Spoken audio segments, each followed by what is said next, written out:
Okay, this is John with Off Center DJ School. We're back at it, so let's get going. So we used some of our variation techniques to create new melodies. We used transposition, retrograde, inversion, changed up some of the note length, changed the rhythm, and other kind of miscellaneous things. We combined those, we mashed those together. We kept kind of resampling and resampling, if you will. And we made some new source material. And with this knowledge of variations, maybe you've made 4 bars, a chorus, maybe just a bar, but you've made a little bit of music and you're not quite sure how to turn that into a full song. So here's an example. We added some drums, we added some bass, we added some, I don't know, maybe glockenspiel, who knows? But we've created 4 bars and we're not really quite sure how to make that into a full song. Well, I think a really good example of this is hip hop. Specifically, the track I'm going to use is Jumpman by Future and Drake on the album What a Time to Be Alive, or mixtape. And again, this isn't just wall-to-wall new material at all. This track actually only has like a bar of original information, and they found a really, really great way to spread it out into a full track. So if you kind of take the conversion rate there, it's pretty nuts having just 1 bar stretched out into a full track. And I don't know, I never get bored with that song, so it seems to work. So let's kind of take a look here. Here's what they have. Jumpman, them boys up to something. That's it. That's all the material that exists in that song. So how did they kind of spread it out? Let's look. So there's this dumb joke or saying, I don't even know what it is, but it goes something along the lines of, how do you carve the statue of David? Well, you just take a giant block of marble and cut away everything that isn't David. And that's kind of true of music. Drake and Future and, Metroboomin and whoever else created this track built their block of marble with that one good bar of all the material that we need to carve this into a full song. It's not that they added new material constantly, it's just that they started with a lot of material, as we can see here, and took away a lot of material. So I've sort of analyzed this song. We have this glockenspiel synth thing, this counter melody, bass, drums, and I've added these little MIDI regions colored to just show you where all these things exist. And there's very few spots in the song where we have everything. In fact, we kind of never hear that bass and that counter melody at the same time. But for all intents and purposes, this is the fullest part of the song, and they've kind of spread it out across the song. So let's take a little listen here. If young Metro don't trust you, I'm gonna shoot you. Yeah. Yeah. Halloween. Taliban. I'm gonna shoot you. Yeah. Jumpman, them boys up to something. They just spent like 2 or 3 weeks out the country. All right, so if you notice, we kind of started big right here after that intro. The intro has this weird little counter melody thing and the Glock synth that's sort of throughout the whole song, but it kind of goes away and we have this big start. Then about 4 bars later, we only have the kick on the first beat of every bar. Like Usher, ooh. I just found my tempo like on DJ Mustard, ooh. And then we kind of take away everything other than the bass and the Glock synth. Hold that wanna dance. Jumpman, them boys up to something. And you get a lot of these little breaks here where it's really, really full. Shout out Michael Jordan just said text me, ooh. Jumpman. Then we take away a ton of stuff, especially to introduce a new rapper. There's this concept called Chekhovs Gun, and the producers of Jumpman definitely understood this. I'm going to quote it here because I'm going to do a terrible job otherwise. Chekhov was a Russian playwright, and he said, "Remove everything that has no relevance to the story. If you say in the first chapter that there is a rifle hanging on the wall, in the second or third chapter it absolutely must go off. If it's not going to be fired, it shouldn't be hanging there." So in other words, it's kind of like writing an essay, right, in high school. You can't really introduce new information in the closing paragraph. So we have some information here that we don't really see throughout the rest of the track. Let's listen. Yeah. Halloween. Taliban. I'm gonna shoot you. It's that kind of funny counter melody. And we hear it at the very end in the outro. Something.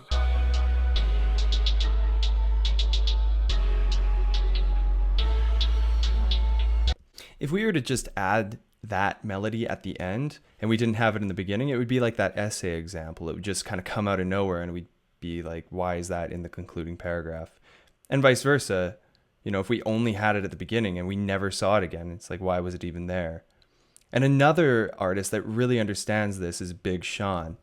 So let's take a listen to the beginning of this track, the intro here.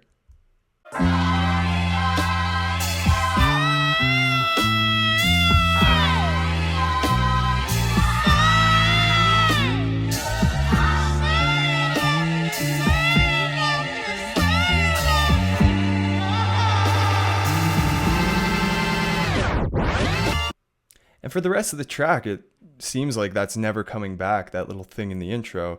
And we've had the rifle on the wall in the first act, and we're not going to hear it again. I got no feelings to go. I swear I had it up to here. I got no ceilings to go. I mean, for real, how you feel? It 2 cents if it ain't going towards the bill. But wait, focus. It's actually the outro. I got a new chick that I gotta thank God for. I got a new whip that I gotta thank the lot for. Yeah, I got a lot, but want a lot more. Yeah, we in the building, but I'm trying.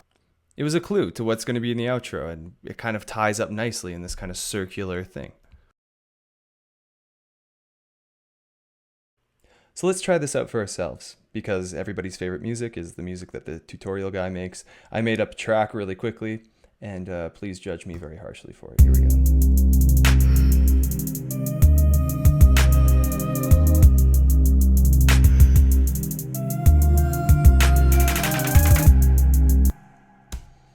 So let's pretend for a second that was even remotely as good as the Jumpman track, as kind of a quick couple bar loop, and something that we might want to turn into more of a song.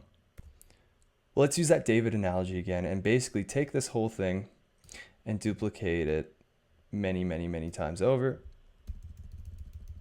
So we have a big marble block. So I've decided we're just going to do an intro and maybe 2 verses as the beginning of this song structure, just to get the idea. So what I'm going to do is kind of carve away this marble into the statue of David that I want, and also try to make sure we follow the rule of Chekhovs gun and don't surprise us with any new material at the end of the track, or leave out any material that might need to be there at the beginning.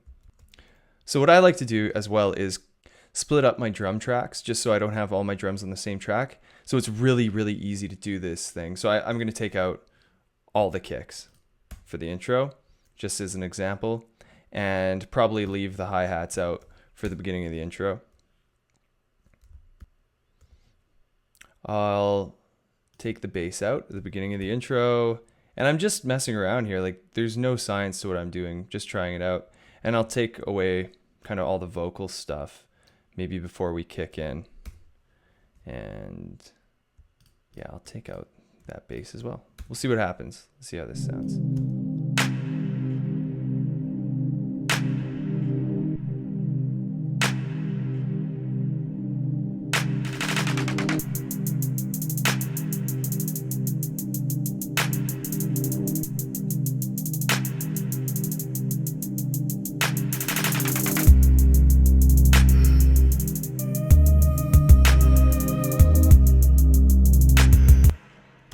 Okay, so it kind of worked. Might be nice to add a little break a beat before, just to give some anticipation. And we can go through and do similar things to kind of differentiate the rest of this verse from the next verse coming up. Maybe I'll take out some of the vocals, and like Jumpman, I'll leave a little bit on the beat before.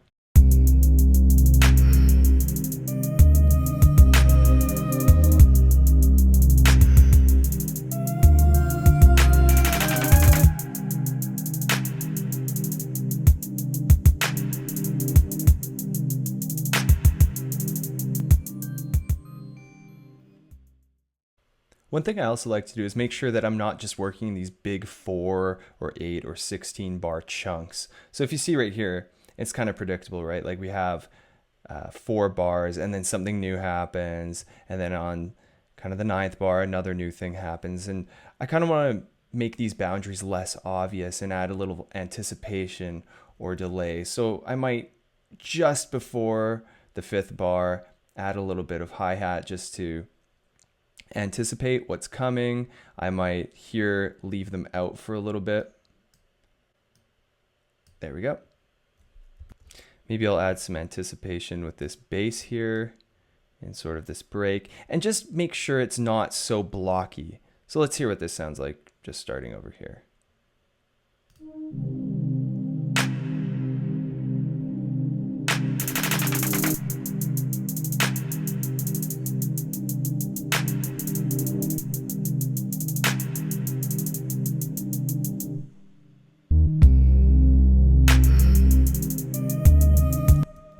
Yeah, I think that's a lot more cool.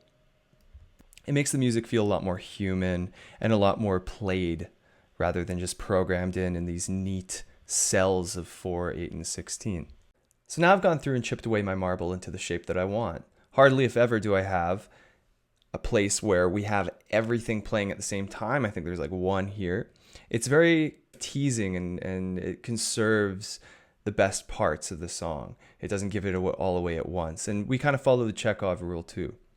No new information has been added. If you recall, I started out with this big thick section that has all the information we need, duplicated it, and just carved away into the shape that you see now. So remember, turning an idea into a full song isn't about making a ton of new material. It's about getting a good, solid chunk of material, making that block of marble from which you'll carve, and whittling it down into something that feels right. So from Off Center DJ School, we'll see you guys next time. Thanks, bye.